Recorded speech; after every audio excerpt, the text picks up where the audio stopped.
Bonjour à tous et bonjour à toutes. Alors, je mets le timer exprès pour éviter de passer trop de temps et de prendre trop de temps pour le début de la soirée derrière. Donc, je vais essayer de respecter le timing qui m'a été proposé.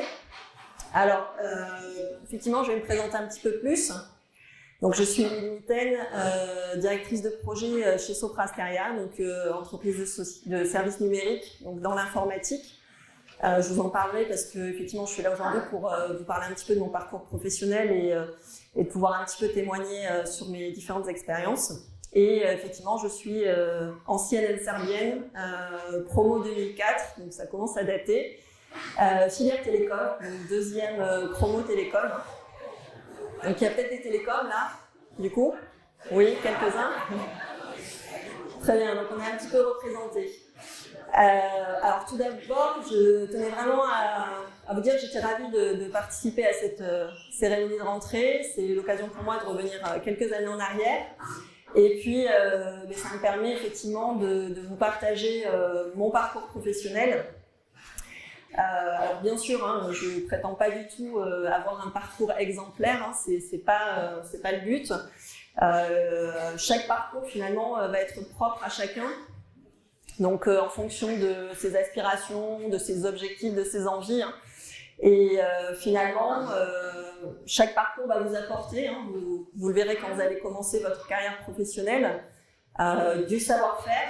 Donc le savoir-faire, c'est quoi? C'est des compétences techniques, fonctionnelles, des compétences métiers, méthodologiques. Donc finalement, vous allez commencer à apprendre à l'école le métier d'ingénieur, effectivement, en fonction de vos spécialités. Et puis, au sein de vos différentes expériences professionnelles, vous allez pouvoir consolider votre savoir-faire et ses compétences. Alors, en plus du savoir-faire, vous avez le savoir-être. Donc, le savoir-être, c'est quoi? C'est les compétences comportementales.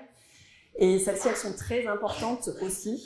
Elles sont souvent minimisées par les étudiants, par les jeunes, même les jeunes diplômés ou les jeunes embauchés.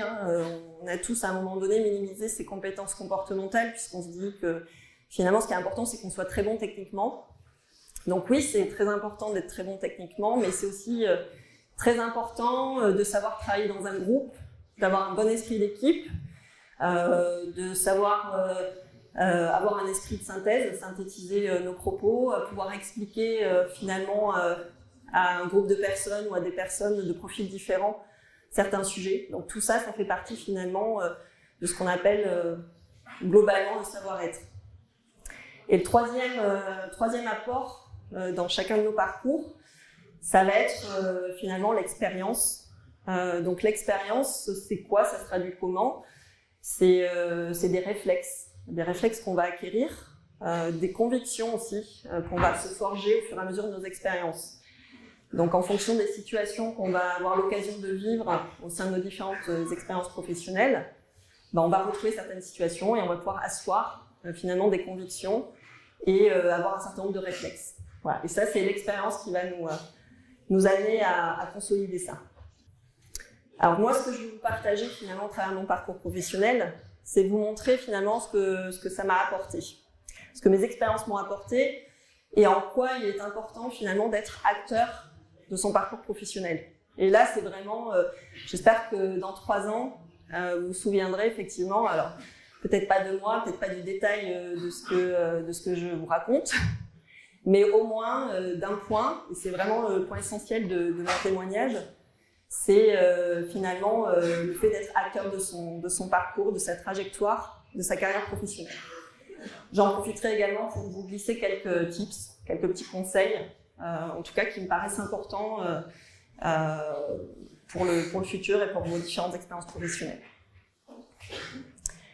Alors déjà, quand je parle d'être acteur de sa carrière, il faut savoir que tous les choix que vous serez amené à faire, toutes les décisions que vous devrez prendre et tous les risques auxquels vous serez confrontés, finalement ce sont les vôtres. Ce sont vos décisions, vos choix et vos prises de risques. Votre carrière professionnelle, elle va être entre vos mains. C'est-à-dire que c'est pas vos profs qui vont vous lancer, c'est pas vos collègues, vos amis. Voilà, tout est entre vos mains. Donc c'est à vous, effectivement, de prendre vos décisions, vos choix et vos risques. Alors, ça va me faire mal, mais je vais le dire. Il y a 20 ans, tout pile, hein, c'est tout rond, j'étais comme vous, je rentrais en première année de l'ENSERM, donc je fête les 20 ans de ma première année de l'ENSERM. Donc j'étais en filière télécom et finalement, moi, ma vie professionnelle, elle a démarré à ce moment-là, finalement, en même temps, puisque j'avais un job étudiant, en fait. J'étais vendeuse dans une boutique pendant mes années d'ENSERM. Et finalement, là aussi, j'ai pu acquérir une certaine expérience puisque j'ai développé mon savoir-être. Voilà, on le sait tous, quand on travaille dans la vente, dans le commerce, on réapprend à dire bonjour, merci, s'il vous plaît, excusez-moi, voilà, tout ça. Toutes les choses qu'on peut oublier, on s'en rend vite compte quand on travaille dans le commerce, mais ça m'a également appris l'organisation. Il a fallu que je m'organise par rapport à ma vie étudiante, ma vie, à mon job, et puis ma vie finalement scolaire. Quand je parle étudiante, je parle des soirées. Par contre, ça m'a donné l'envie aussi finalement de construire une carrière challengeante. C'est-à-dire qu'on se rend compte finalement que c'est important de pouvoir décider soi-même de ce qu'on veut faire plus tard. Et voilà, je pense que cette première expérience m'a montré ça également. Donc ma carrière pro, finalement, je l'ai façonnée petit à petit. Donc Marc le disait tout à l'heure, finalement, on ne sait pas trop ce qu'on veut faire. Hein. Je pense que le métier d'ingénieur est assez flou, finalement, quand on entre en école d'ingénieur. Donc on façonne la carrière professionnelle petit à petit. On parle des premières envies, du stage de fin d'études, et ça démarre par là. Et moi, mon stage de fin d'études, j'ai voulu très ciblé. Donc j'étais en filière télécom, option traitement signal image. Donc je voulais un stage dans ce domaine. Voilà, donc j'ai pu acquérir des compétences techniques et j'ai pu valoriser, et ça c'est le point important, ma première expérience professionnelle pour ma future recherche d'emploi. Donc cette étape de stage de fin d'études, c'est vraiment à considérer sérieusement. Faut pas le prendre à la légère. C'est vraiment structurant pour votre future recherche d'emploi. C'est vraiment une expérience à valoriser. Et pour ça, en ce qui me concerne, j'ai pas hésité à déménager du coup et à partir à Paris. Donc on va parler mobilité. Je suis partie à Paris pour travailler chez Sagemcom. Sagem Communication, stage de fin d'études, embauchée après. Donc je suis restée 3 ans là-bas. La mobilité, ça ne doit vraiment pas être un frein pour vous. C'est plutôt un accélérateur. Donc la mobilité, que ce soit en France ou à l'étranger, voilà. Moi, je l'ai constaté, je le constate auprès de collègues, de collaborateurs qui ont eu l'occasion d'être mobiles. C'est vraiment un accélérateur. Donc voilà, si on peut parler de premiers éléments importants, en tout cas pour votre carrière, c'est voilà, penser mobilité, ça peut vraiment vous permettre d'accéder à des missions qui vous plaisent encore plus et ça vous permet d'avancer peut-être plus vite. Paris, ça a été l'opportunité pour moi d'avoir une diversité finalement de missions. Donc j'ai quitté Sagem Communication au bout de 3 ans et j'ai pu finalement avoir l'opportunité d'être chef de projet dans une petite structure, une société d'édition logicielle qui s'appelle Atexo, qui m'a fait confiance. Donc j'ai commencé en tant que chef de projet. Alors je suis passée d'une grosse structure à une petite structure. J'ai gagné très rapidement en autonomie, donc ça c'est très important. J'ai relevé des challenges avec des dirigeants qui m'ont appris le métier, qui m'ont finalement formé, qui m'ont appris la méthodologie et l'exigence, et surtout qui m'ont fait confiance. Donc finalement on a parfois l'impression d'être jeté dans le grand bain. On se dit mais ils sont fous, ils me laissent faire un comité de pilotage avec la DSI, donc la direction du système d'information de la mairie de Paris. J'ai 24 ans, ils vont pas me trouver crédible. Et en fait, finalement, c'est aussi comme ça qu'on apprend à nager, c'est quand on se jette dans le grand bain. Par contre, il faut juste qu'on ait un maître nageur à côté, qu'on a un bon coach, et puis qu'on ait une perche au cas où. Et donc c'est ce qui s'est passé pour moi. J'ai effectivement eu dans ma carrière, alors moi j'appelle ça un mentor ou un sponsor, en tout cas un exemple, et c'est hyper formateur. Donc dans votre carrière, vous verrez, c'est obligatoire. Vous rencontrerez forcément des gens comme ça. Il y en a au moins un, parfois plusieurs, que vous prendrez vraiment en exemple et qui vous encouragera, qui vous fera grandir, qui vous formera. Alors certes, il sera certainement très exigeant, mais voilà, c'est vraiment aussi un accélérateur de carrière parce qu'il va vraiment vous donner les bonnes bases pour votre carrière. Ce sponsor, ce que je l'appelle aussi sponsor, pourquoi ? Parce qu'il vous permet aussi de gagner en visibilité, que ce soit dans votre entreprise, surtout dans les grosses entreprises, mais que ce soit aussi auprès de vos clients. C'est-à-dire qu'on a besoin aussi dans notre carrière d'être visible. Alors nous, il faut qu'on sache effectivement mettre en valeur nos compétences, valoriser nos compétences auprès de nos collègues, de nos chefs, de nos clients, pour que le jour où une mission se présente qui nous intéresse, on puisse s'y présenter et il n'y aura pas de surprise puisqu'on aura déjà valorisé un certain nombre de compétences. Cette visibilité, elle est très importante parce que, voilà, d'une part, vous pouvez la valoriser, mais d'autre part, vous avez besoin de sponsors pour vous aider à la valoriser. C'est-à-dire rien de mieux que quelqu'un qui parle de vous en disant finalement que vous avez les compétences, que vous êtes fiable et que vous serez certainement la bonne personne pour le job. Voilà, donc ça c'est vraiment un autre conseil, c'est d'avoir cette capacité à identifier aussi des gens autour de vous qui vont vous permettre de grandir encore plus vite et de gagner en visibilité. Alors chez Atexo, toujours cet éditeur logiciel, finalement à 26 ans, j'ai pu piloter une petite BU, petite business unit. Donc ils m'ont fait confiance, j'ai effectivement évolué très vite. Alors c'est vrai que c'est plus rapide dans les petites structures pour avoir fait les deux. Les échanges sont plus directs, il y a moins d'intermédiaires, il y a plus de polyvalence, c'est vrai qu'on touche à tout, voilà, on est beaucoup de dynamisme. A contrario, on va avoir moins de process, moins de méthodologie que dans un grand groupe. Voilà. Et effectivement, il y a quand même besoin de process, de structure, de cadre pour pouvoir se développer, pour pouvoir accueillir de nouveaux collaborateurs, pour être rentable, pour être productif et efficace. Voilà. Donc c'est vrai que petite entreprise, grande entreprise, voilà, on y trouve dans notre carrière à différents moments des avantages. Et je pense que les deux sont à valoriser. Ça dépend un petit peu des choix que vous ferez dans votre carrière.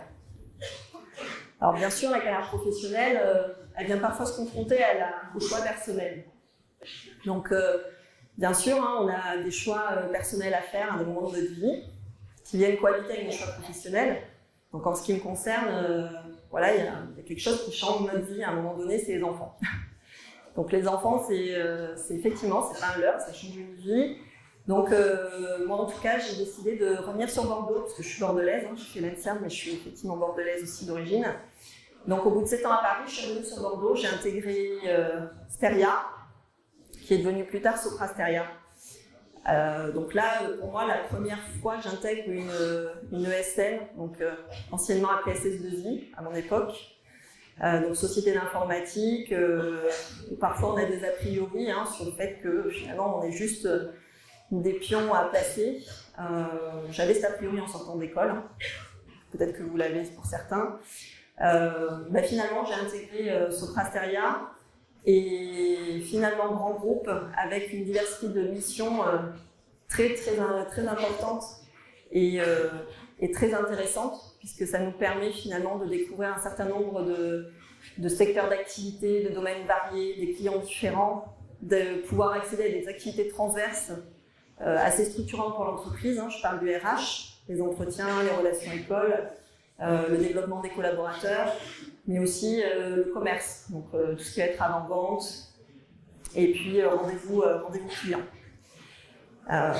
Donc forcément, Sopra Steria, finalement, ce qui a beaucoup marché, c'est la capacité d'adaptation. Alors forcément, quand on change d'entreprise, quand on change de région, il faut refaire un petit peu ses preuves. Donc ça c'est un petit peu l'inconvénient.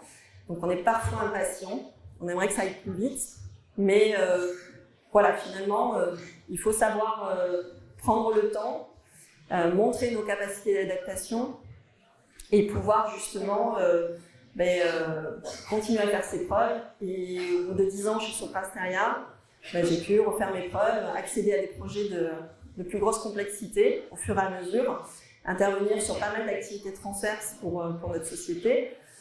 Et du coup, y trouver effectivement un réel intérêt, toujours dans la diversité, pour enrichir mes compétences. Alors, à chaque fois que j'ai eu besoin de nouveaux challenges, je parlais tout à l'heure d'être acteur de sa carrière, effectivement, j'ai pris les devants, je me suis exprimée, donc il ne faut pas hésiter à s'exprimer auprès de vos supérieurs, de vos collègues, peu importe, en tout cas, il faut s'exprimer. Il faut, encore une fois, être acteur de sa carrière. Alors, je l'ai façonné, moi, ma carrière, en fonction de mes goûts, de mes envies au fur et à mesure. Je ne savais pas au début ce que j'allais faire dans 1 an, 5 ans, 10 ans. Je n'avais aucune idée. Tout ça, je l'ai construit au fur et à mesure.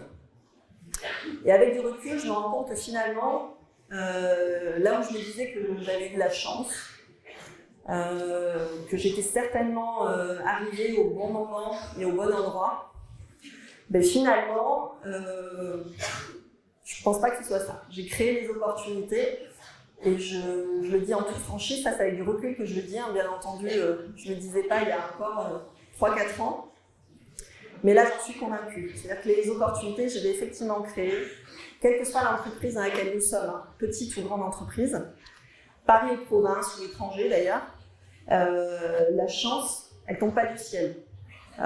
Finalement, on va la provoquer. Et c'est pour illustrer cette notion de chance provoquée et conclure mon intervention finalement, mon témoignage, que je vais vous inviter vivement. Alors j'espère que vous avez de quoi noter sur vos téléphones, ça me ferait très plaisir, parce que vraiment j'y tiens, parce que je trouve que cette vidéo est très intéressante. Donc je vous invite à regarder, alors ce soir je ne pense pas que vous aurez le temps, demain après-midi peut-être, quand vous vous lèverez, si vous n'avez pas cours demain matin, à regarder une vidéo de Philippe Gabillier. Donc Gabillier, ça s'écrit G-A-B-I-L-I-E-T. Donc Philippe Gabillier, et vous tapez sur Google, donc Philippe Gabillier, chance. Tout simplement. Et vous allez tomber sur une vidéo YouTube d'une intervention qui est faite à ses élèves, puisque c'est un professeur de psychologie et de management à l'ESCP Business School de Paris, entre autres, parce qu'il a plein d'autres fonctions, mais je ne les ai pas toutes retenues.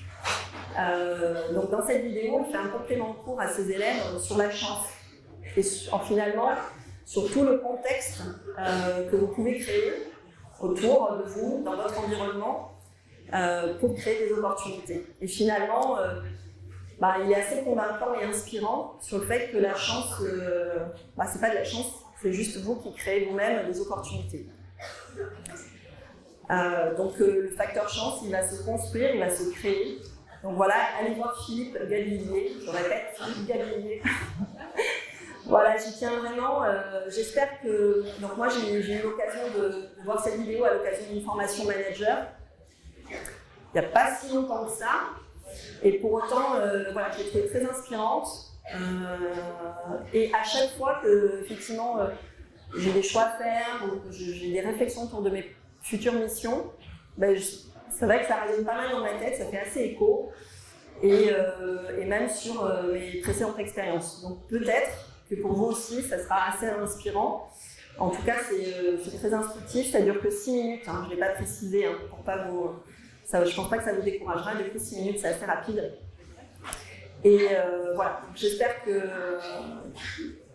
voilà, vous y trouverez vraiment quelque chose d'instructif et que vous retiendrez justement les messages. Alors, voilà, j'en ai terminé parce que finalement, c'est ça que je voulais vous faire passer comme message, le fait d'être acteur, que derrière, finalement, c'est ça qui allait provoquer les opportunités dans votre carrière professionnelle. En tout cas, moi, je l'ai vécu comme ça et autour de moi, Je vois que ça fonctionne assez comme ça aussi. Je vais vous remercier pour votre attention et merci pour votre bienveillance.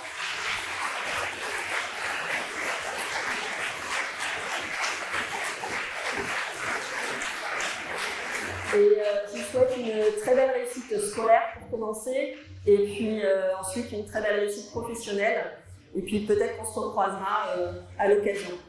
Je vous remercie beaucoup. Au revoir.